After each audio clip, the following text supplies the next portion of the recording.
हो आप सभी लोग। आशा करती हूँ आप लोग बहुत ही अच्छे होंगे और आप लोगों की ट्रिपल सी की तैयारी बहुत ही ज़्यादा अच्छी चल रही होगी।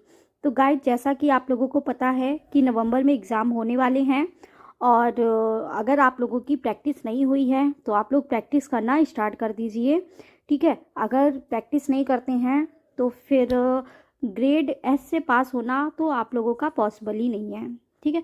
तो जैसा कि आपको पता है कि मैं थ्योरी नहीं करवाती हूँ, ओनली प्रैक्टिस करवाती हूँ। जिन लोगों की थ्योरी क्लियर है वो यहाँ क्वेश्चन के आंसर दे सकते हैं, और जिनकी थ्योरी नहीं कंप्लीट है तो वो पहले अपनी थ्योरी कंप्लीट करें, उसके बाद यहाँ से प्रैक्टिस करें।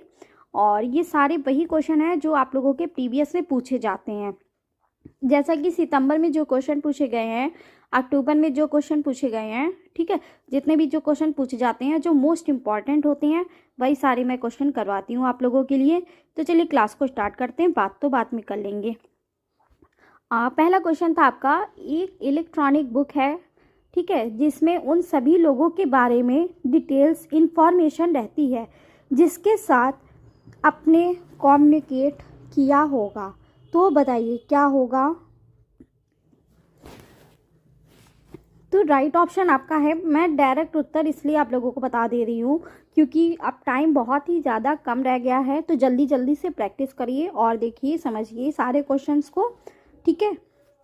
एड्रेस बुक, यहाँ से क्वेश्चंस फंसने के चांसेस आप लोगों के ज़्यादा हो जाएंगे। IRC में आर का क्या मतलब है, तो आर का जो मतलब है वो रिले है। वेरी इंपॉर्टेंट क्वेश्चन है ये आपका, काफ़ी बार शिफ्ट में पूछा जाता है, तो इसको आप लोग टिक लगा लो, ठीक है।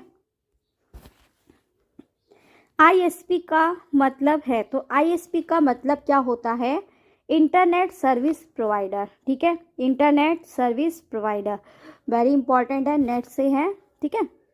क्वेश्चन नंबर 4, प्रोग्राम जो वेब रिसोर्सेज के लिए एक्सेस प्रदान करते हैं, तो क्या है, वेब की बात आई है तो हम क्या यूज़ करेंगे, ब्राउज़र, ठीक है। आगे चलते हैं। जिन लोगों ने भी वीडियो को लाइक नहीं किया है वो वीडियो को लाइक कर दीजिए, कमेंट करिए, और अगर चैनल पे नए हैं तो चैनल को सब्सक्राइब कर लीजिएगा। और जो पहले की वीडियो आप लोगों ने नहीं देखी है, पार्ट 1 पार्ट 2, उसको ज़रूर देख लीजिएगा। आप लोगों के लिए बहुत ही ज़्यादा यूज़फुल वीडियो है, ठीक है। जिन लोगों ने थ्योरी भी नहीं कंप्लीट करी है तो अगर यहाँ से क्वेश्चन देखते हैं तो डायरेक्ट आप वहाँ पे जा कर के क्वेश्चन भी मिलेंगे और डायरेक्ट उसका आंसर दे सकते हैं।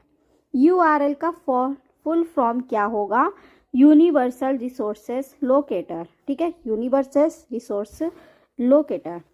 मैं इसलिए आप लोगों से बार बार इसलिए बोल रही हूँ ताकि आप लोगों का अगर नहीं भी है तो आप जितने क्वेश्चन मैं आप लोगों को प्रैक्टिस करवा रही हूँ इतने ही क्वेश्चन कर लीजिए, वहाँ आप लोगों के लिए सफिशेंट है, ठीक है। और वन टाइम में मेरा जैसे आप भी ट्रिपल सी क्लियर कर सकते हो, जैसे मैं आपको गाइड कर रही हूँ वैसे ही आप लोग करिए। FTP का मतलब है फाइल ट्रांसफ़र प्रोटोकॉल, ठीक है, फाइल ट्रांसफ़र प्रोटोकॉल। और एक बच्चे ने मुझसे पूछा था, शायद अपना नाम था, तो मैं उसको बता दूं कि उसने पूछा था कि मैम ऐसे कौन से टॉपिक पढ़ें जो केवल आज पूछा जाता हो 50%। तो अगर आपको ऐसे ही कोई टॉपिक पढ़ना है तो आपको अभिनव जी बता दूं मैं कि आप केवल और केवल लिब्रे से सारे क्वेश्चन कर लीजिएगा। अगर आप क्या क्लास देख रहे हैं तो लिब्रे से सारे क्वेश्चन कर लीजिए, ठीक है। लिब्रे राइटर है, ऑफिस है और कैल है। अगर आप इनमें से भी सारे क्वेश्चन कर लेते हो तब भी आपका ट्रिपल सी क्लियर हो सकता है, बट ग्रेड एस से पास नहीं होंगे, ग्रेड डी लाएंगे, ठीक है। तो आगे चलते हैं। प्रोग्राम जो आपके कंप्यूटर सिस्टम को वायरस या अदर डैमेजिंग प्रोग्राम से बचाते हैं तो वो क्या है, एंटीवायरस। आगे चलते हैं। एक यूटिलिटी प्रोग्राम है जो अननेसेसरी फ्रेगमेंट को ढूंढकर उन्हें हटाता है और ऑपरेशन को सीमित करने के लिए file and unused disc space को फिर से व्यवस्थित करता है, तो क्या होगा, डिस्क फ्रेगमेंटर, ठीक है, डिस्क डीफ्रेगमेंटर। आगे चलते हैं क्वेश्चन नंबर 9 पे। इनमें से इसका मतलब है ऑपरेटिंग सिस्टम एक ही समय में मोर देन 1 एप्लीकेशन को चलाता है, मल्टीटास्किंग चलाता है, ठीक है। ओके, यहाँ से आपके कुछ इंपॉर्टेंट क्वेश्चन है, देख लेते हैं। इनमें से डाटा एंड प्रोग्राम को स्टोर करने में प्रयोग किया जाता है। तो क्या प्रयोग किया जाता है? फाइल को। ठीक है, आगे चलते हैं। जिन लोगों ने भी चैनल को सब्सक्राइब नहीं किया वो प्लीज़ चैनल को सब्सक्राइब कर लीजिए और वीडियो को ज़रूर लाइक करिए। किसे सर्विस प्रोग्राम भी कहा जाता है? तो यूटिलिटीज़ को। सर्विस प्रोग्राम किसे कहा जाता है? यूटिलिटी को। ठीक है, क्वेश्चन नंबर 12, इस प्रकार के सॉफ्टवेयर को एंड यूजर सॉफ्टवेयर के नाम से जाना जाता है। तो कौन सा है? Application software. क्या होगा? Application software. प्रश्न नंबर 13, GUI किसका संक्षिप्त रूप है? तो GUI का फुल फॉर्म क्या है? Graphical user interface. ठीक है, graphical user interface very important है। फुल फॉर्म में ये वाला आपसे फुल फॉर्म जरूर पूछा जाएगा, तो इसको आप लोग पढ़ लीजिएगा। नीचे दिए गए ऑपरेटिंग सिस्टम में किसमें ग्राफिकल यूजर इंटरफेस नहीं है? तो ग्राफिकल यूजर इंटरफेस नहीं है तो MS-DOS नहीं है। देखते हैं क्या क्या है।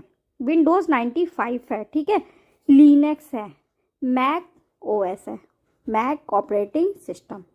ठीक, आगे चलते हैं क्वेश्चन नंबर 15 पे। यहाँ यूज़र इंटरफेस को उपलब्ध कराता है, कंप्यूटर रिसोर्सेज का नियंत्रित करता है और प्रोग्राम को चलाता है। तो क्या है? Operating system. ठीक है, क्या है? Operating system. आगे चलते हैं प्रश्न नंबर 16 पे। यहाँ यूटिलिटी हार्ड डिस्क पर नॉन एसेंशियल फाइल्स को पहचान कर यूजर के निर्देश पर उन्हें मिटा देता है। तो क्या है? Disc cleanup. ठीक है, क्या है? Disc cleanup. आगे, इनमें से कौन सा ऑपरेटिंग सिस्टम का फंक्शन है? तो ये सारे फंक्शन है। साधनों का संचालन, मैनेजिंग रिसोर्सेस, यूजर इंटरफेस का उपलब्ध कराना, प्रोवाइडिंग यूजर इंटरफेस। ठीक है, एप्लीकेशनों को चलाना, रनिंग एप्लीकेशन। तो क्या होगा? सभी। आगे चलते हैं। जहाँ भी आप लोगों को कुछ समझ में नहीं आता है तो आप प्लीज़ मुझे कमेंट करके बता सकते हैं, मैं आपको सारी चीज़ें बहुत ही क्लियर से बता दूंगी। ठीक है, इनमें से कौन ग्राफिकल ऑब्जेक्ट जो कॉमनली यूज्ड एप्लीकेशन को रिप्रेजेंट करते हैं? तो क्या है? आइकन। ठीक है, क्या है? आइकन। प्रश्न नंबर 19, कंप्यूटर की स्टार्टिंग और रीस्टार्टिंग को सिस्टम का क्या कहा जाता है? तो ये सबको पता है, रिबूटिंग। कंफ्यूज मत होइएगा। ठीक है, जहाँ ना समझ में आए आप पूछ लीजिएगा। इनमें से कौन सा स्पेशलाइज्ड प्रोग्राम है जो पर्टिकुलर इनपुट और आउटपुट डिवाइस को reset of the computer system से संचार कम्युनिकेट की अनुमति देता है? तो क्या होगा? Device driver. ठीक है, डिवाइस ड्राइवर्स। यहाँ से आते ये आपके टॉप क्वेश्चन है जो कई बार पूछे गए हैं। इनमें से कौन लिस्ट पर ऑफ कमांड को डिस्प्ले करता है जो again access to information, change hardware setting, find information, store in the get online, help and set down the computer का प्रयोग कर सकते हैं? तो कौन सा है? Start button. ठीक है, स्टार्ट बटन। 22 पे, इनमें से कौन सा नेटवर्क ऑपरेटिंग सिस्टम का उदाहरण है? तो नेटवेयर, ये आपका नेटवर्क ऑपरेटिंग सिस्टम है। ठीक है, विंडोज़ NT सर्वर, ठीक है, विंडोज़ XP सर्वर, ये सारे हैं। तो याद रखिएगा, ये बहुत बार पूछा गया है, तो कंफ्यूज मत होइएगा। अच्छे से क्वेश्चन को पढ़िएगा, उसके बाद ही टिक करिएगा। ठीक है, जल्दबाजी में टिक मत करिएगा। यह प्रोग्राम द्वारा लिखे गए प्रोग्रामिंग इंस्ट्रक्शन को किसी भाषा में बदलते हैं जिसे कंप्यूटर समझता है और प्रोसेस करता है? तो क्या है? भाषा अनुवादक। ठीक है, लैंग्वेज ट्रांसलेटर। क्या होगा? Language translator. प्रश्न नंबर 24, इनमें से कौन सा सिस्टम सॉफ्टवेयर नहीं है? कौन सा सिस्टम सॉफ्टवेयर नहीं है? तो डेस्कटॉप पब्लिशिंग आपका सॉफ्टवेयर नहीं है। ठीक है, आगे जाते हैं। 25, यह बैकग्राउंड सॉफ्टवेयर है जो कि कंप्यूटर उसके इंटरनल रिसोर्सेस के उपयोग में सहायता करता है। तो क्या होगा? System software. ठीक है, क्या होगा? System software. क्वेश्चन को बहुत ही अच्छे से पहले पढ़िएगा, उसके बाद ही आप लोग रिप्लाई करिएगा। जल्दीबाजी में रिप्लाई मत कीजिएगा। जिन लोगों ने भी वीडियो को लाइक नहीं किया है वो सबसे पहले वीडियो को लाइक करिए और फिर एक प्यारा सा कमेंट करिए। इनमें से कौन सा डाटा प्रोसेसिंग यूनिट है? तो कौन सा डाटा प्रोसेसिंग यूनिट है? तो CPU। ठीक है, CPU है। आगे चलते हैं। प्रश्न नंबर 27, RISC का मतलब है, तो क्या है इसका full form? Reduce instruction set computer. ठीक है, रिड्यूस इंस्ट्रक्शन सेट कंप्यूटर। 28, इनमें से कौन सिस्टम के सभी घटकों को जोड़ता है और इनपुट आउटपुट डिवाइस के सिस्टम से कम्युनिकेट करने देता है? तो कौन सा होगा? System board. क्या होगा? System board. 29 पे आ चुके हैं। इनमें से कौन सा माइक्रो प्रोसेसर चिप के प्रकार है? तो इनमें से दोनों हैं। ठीक है, RISC चिप्स, CISC चिप्स। ठीक, आगे चलते हैं। 30, ये आपका लास्ट क्वेश्चन होगा आज की क्लास का। इनमें से कौन सा प्राइमरी मेमोरी है? तो सबको पता है प्राइमरी मेमोरी रैम होता है। रैम का फुल फॉर्म पूछा जाता है, तो आई होप आप लोग को पता होगा। रोम का भी फुल फॉर्म पूछा जाता है, तो आशा करती हूँ आप लोग को पता होगा। ठीक है, इन दोनों का फुल फॉर्म। आप लोगों के लिए एक होमवर्क है, इसका आप लोग बताइएगा।